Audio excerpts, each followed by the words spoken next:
Good morning. Welcome to A Walk with Tilly. Haven't done one for a while. We've been ridiculously busy, but just thought I'd run through my thoughts on the last week. The insanity of the last week that seems like the insanity of every week these days. Still young Tilly's well, enjoying Sunday morning stroll in the watery but pleasant sunshine. It's September. That's funny because although it's still mild, it does feel slightly different. Like there's a slightly autumnal feel in the air, and I think the weather's going to change next week. Looks like we're on the turn. Heavy rain forecast, but I think the plant life could do with it for sure.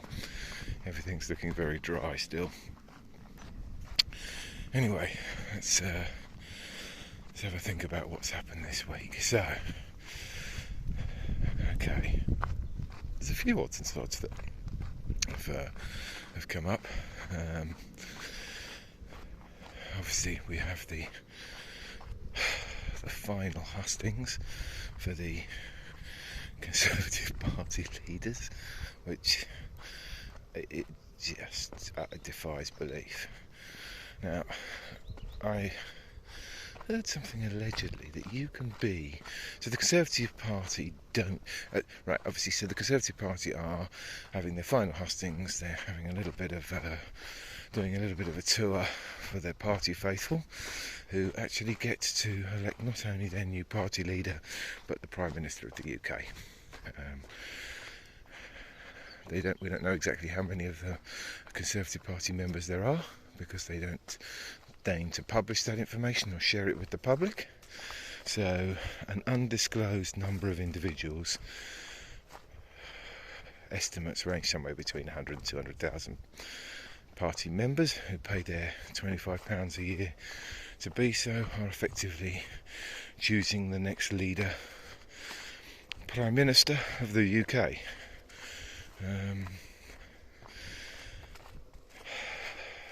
Something doesn't feel terribly democratic about it, but due to the way the UK parliamentary system works, you don't actually, when you go to a general election, elect a Prime Minister anyway. It's not a presidential system.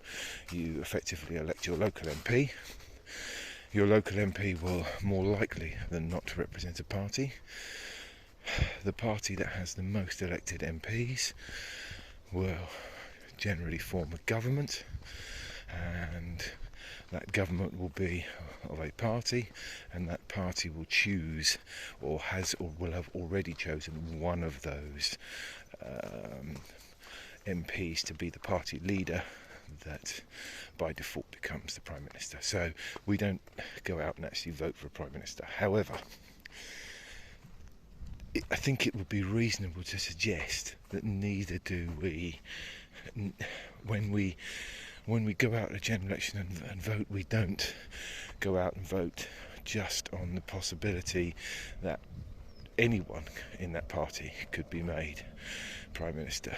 Like I'm pretty sure that the general public in the previous election, for example, if Michael Fabricant had been the leader of the Conservative Party, even with the less than effective opposition they had, would not have ended up becoming Prime Minister. So there is a question amongst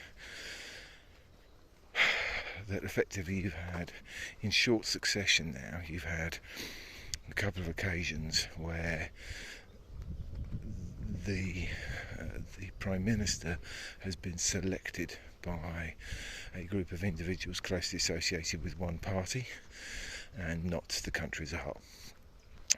However, that aside, there is another question. Now, I don't know if anyone watches this, probably very few, but someone might be able to inform me further. I have been told, or it has been suggested, allegedly, that you can be a foreign national and a Conservative Party member if you pay your subscription. Now, surely, and then they don't publish that data? How can this be a sound idea? It would seem, if you are, when it's only £25 effectively a vote, and only a couple of 100,000 people need to vote for that person, and 2 prime ministers in the previous 10 years have been selected in this manner, it would seem a pretty cost-effective way of selecting your next Tilly, selecting your next this way, selecting your favoured prime minister if you are a foreign wish to foreign interference in the British electoral system. But anyway, I need to do a little bit more reading around that. Perhaps I'll get a bit more time. I'm incredibly busy, hence there haven't been any walks with Tilly just recently. Right. So, what else has been happening? We've had a nice confrontation between a lady who had bearing a Enough's Enough poster and a Conservative MP. I can't recall his name off the top of my head, but essentially pointed out that she was just making a political statement. Well, yeah, she was, but so's he.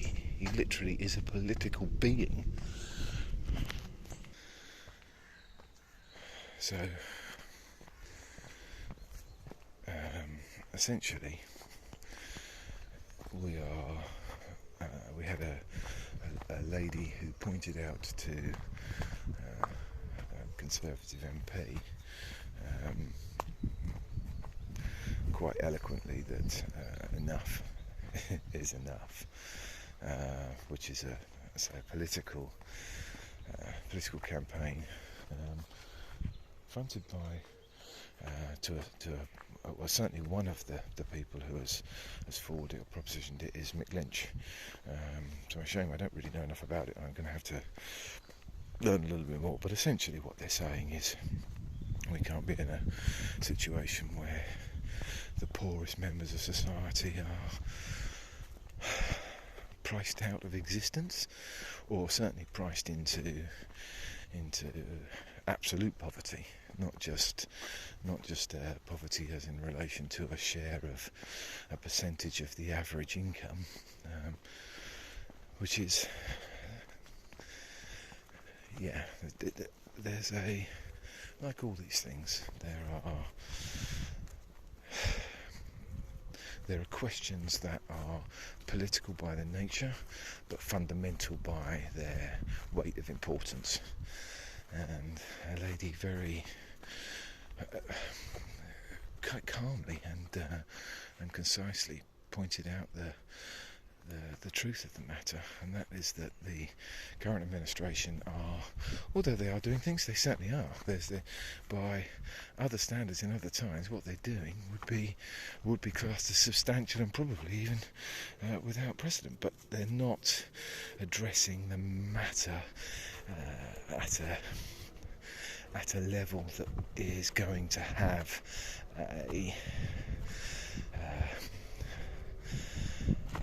an effect that is relative to the level of problems that will be caused by such a huge rise in energy costs and cost of living. And they seem unwilling to address it.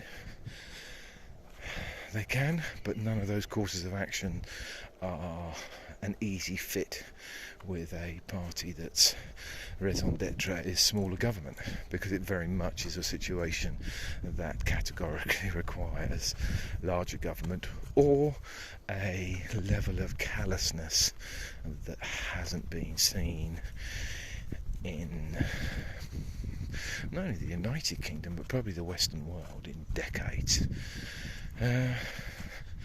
Anyway, this lady put together a really nice case when the Conservative MP said, "Oh, you're just making a political statement." And she basically pointed out that that's because the political actions that he was taking were inadequate. And they are. They are, because the consequences could be incredibly dramatic. I'm not an economist, but I have a level of basic understanding that suggests that if you decide to make a decision that will effectively decimate large sections of your business community in a fail swoop, you must obviously cause an equal and opposite problem with rises in unemployment and reductions in tax revenue. Now, there will be, I'm sure, analysts who are sitting down running the figures on this, because that's what analysts do. But I find it very hard to believe that the numbers wouldn't come back to suggest you're effectively going to write off an enormous number of incredibly viable businesses and force an awful lot of people into poverty. For in the immediate term, which will have huge social consequences. At the very least, I think it will be undoing of the current administration politically, but the problem is you can't undo that economically without just the devastation would be. I can't think of anything off the top of my head that there's an equivalent to it. The Great Depression, they're talking between 30 and 70% of pubs in the UK, without swift intervention, being put out of business at the implementation of the new energy price cost rises. So you're going to take a section of the economy and utterly decimate it. The downside figure will be breathtaking. Now, I would think there's a high likelihood that there will be a similar effect on restaurants and other businesses that use power, anything that requires the stock to be chilled heavily.